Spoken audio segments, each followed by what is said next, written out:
যারা সরকারি প্রাইমারি স্কুলে শিক্ষক হওয়ার স্বপ্ন দেখছেন তাদের জন্য একটা বিরাট সুখবর। অনেক দিন অপেক্ষার পর ফাইনালি কিন্তু সহকারী শিক্ষক নিয়োগের সার্কুলেটর চলে এসেছে। তো চলুন এই বিজ্ঞপ্তির আদ্যপান্ত একদম খুঁটিনাটি সবকিছু জেনে নেওয়া যাক। দেখুন সংখ্যাটা একবার, 10,219। হ্যাঁ, একদম ঠিকই শুনছেন। এবারের বিজ্ঞপ্তিতে কিন্তু এই বিশাল সংখ্যক শূন্যপদে শিক্ষক নিয়োগ দেওয়া হবে। বুঝতেই পারছেন চাকরি প্রার্থীদের জন্য এটা কত বড় একটা সুযোগ। তো এই যে বিশাল সুযোগের কথা বললাম, সেটার অপেক্ষার পালা কিন্তু শেষ। গত 5ই নভেম্বর 2025-এ সরকারি প্রাথমিক বিদ্যালয়ের সহকারী শিক্ষক নিয়োগের বিজ্ঞপ্তিটা পাবলিশড হয়ে গেছে। তার মানে কি? তার মানে হলো এখন থেকে একদম চূড়ান্ত প্রস্তুতি শুরু করে দেওয়ার সময়। আচ্ছা, এখন একটা প্রশ্ন আসতেই পারে যে এই নিয়োগ প্রক্রিয়ায় কারা আগে সুযোগ পাচ্ছে। একটা ব্যাপার কিন্তু মাথায় রাখতে হবে, এবারের সার্কুলারটা কিন্তু সারা দেশে একবারে আসেনি, এটা আসছে কয়েকটা ধাপে। তো চলুন দেখে নেওয়া যাক প্রথম ধাপে কারা আছেন। তো প্রথম ধাপে মোট 6টা বিভাগের শূন্য পদের জন্য আবেদন করা যাবে। কোন কোন বিভাগ? রাজশাহী, রংপুর, সিলেট, খুলনা, বরিশাল আর ময়মনসিংহ। এখন অনেকেই হয়তো ভাবছেন, তাহলে ঢাকা আর চট্টগ্রাম বিভাগের কি হবে? তাদের জন্য কিন্তু সুখবর আছে। পরবর্তী ধাপেই এই দুটা বিভাগের নিয়োগ বিজ্ঞপ্তি প্রকাশ করা হবে। সো হতাশ হওয়ার একদমই কোনো কারণ নেই। আচ্ছা, এবারের সার্কুলারটা আসতে কিন্তু একটু দেরি হয়েছে, তাই না? এর পেছনে কিন্তু বেশ গুরুত্বপূর্ণ একটা কারণ আছে। নিয়োগের যে বিধিমালা, সেখানে একটা বড়সড় পরিবর্তন আনা হয়েছে। চলুন তো দেখি কি সেই পরিবর্তন। দেখুন, পুরো ব্যাপারটা শুরু হয়েছিল 28শে আগস্ট। সেদিন প্রাথমিক বিধিমালাটা প্রকাশ করা হয়, কিন্তু সেপ্টেম্বরের দিকেই ওটার মধ্যে একটা ভুল চোখে পড়ে, আর সে কারণে সার্কুলারটাও আটকে যায়।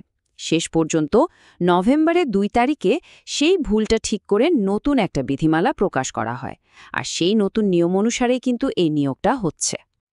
এই যে স্ক্রিনে দেখছেন কয়েকটা শব্দ, বিজ্ঞানসহ অন্যান্য বিষয়ে অন্যান্য, এটাই হলো সেই আসল পরিবর্তন। নতুন বিধিমালাতে ঠিক এই কথাটাই যোগ করা হয়েছে।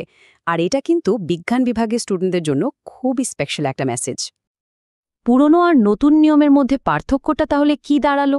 দেখুন, খুবই পরিষ্কার।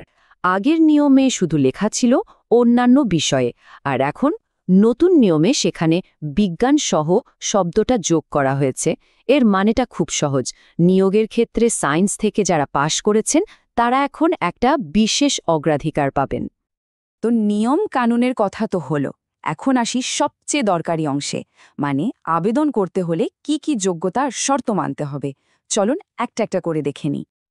বড় দাগে যদি বলি, তাহলে 3টা প্রধান যোগ্যতা লাগবে। 1. শিক্ষাগত যোগ্যতা, 2. বয়সসীমা, আর 3. রেজাল্টের কিছু শর্ত আছে। চলুন প্রত্যেকটা বিষয় নিয়ে একটু ডিটেলসে কথা বলা যাক। প্রথমেই আসি শিক্ষাগত যোগ্যতায়। যে কোনো স্বীকৃত বিশ্ববিদ্যালয় থেকে অন্তত 2nd ক্লাস বা তার সমমানের সিজিপিএ সহ স্নাতক বা অনার্স ডিগ্রি থাকতে হবে। এরপর বয়স। অ্যাসিস্ট্যান্ট টিচার আর সরাসরি নিয়োগ পাওয়া হেড টিচার দুটো পোস্টের জন্য অ্যাপ্লাই করার সর্বোচ্চ বয়সসীমা হল 32 বছর। এখানে একটা বিষয় কিন্তু খুব ভালোভাবে মাথায় রাখতে হবে।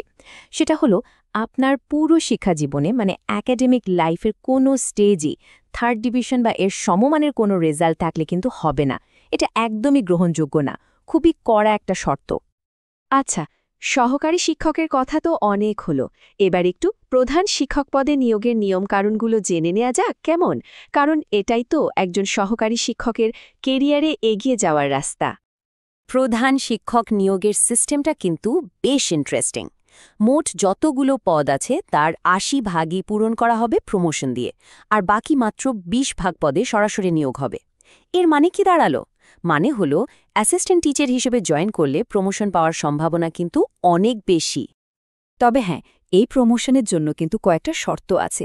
যেমন সহকারী শিক্ষক হিসেবে অন্তত 12 বছরে কাজের অভিজ্ঞতা থাকতে হবে, বেসিক ট্রেনিং শেষ করতে হবে, আর চাকরিটা অবশ্যই স্থায়ী বা কনফার্মড হতে হবে। তো সবশেষে একটা প্রশ্ন কিন্তু থেকেই যায়, নিয়োগের ক্ষেত্রে বিজ্ঞান বিভাগের ছাত্রছাত্রীদের এই যে নতুন করে অগ্রাধিকার দেয়া হলো, এটা কি আসলেই বাংলাদেশে প্রাথমিক শিক্ষার জন্য একটা নতুন দরজা খুলে দেবে? কি মনে হয়? এর উত্তরটা হয়তো সময়ই আমাদের বলে দেবে।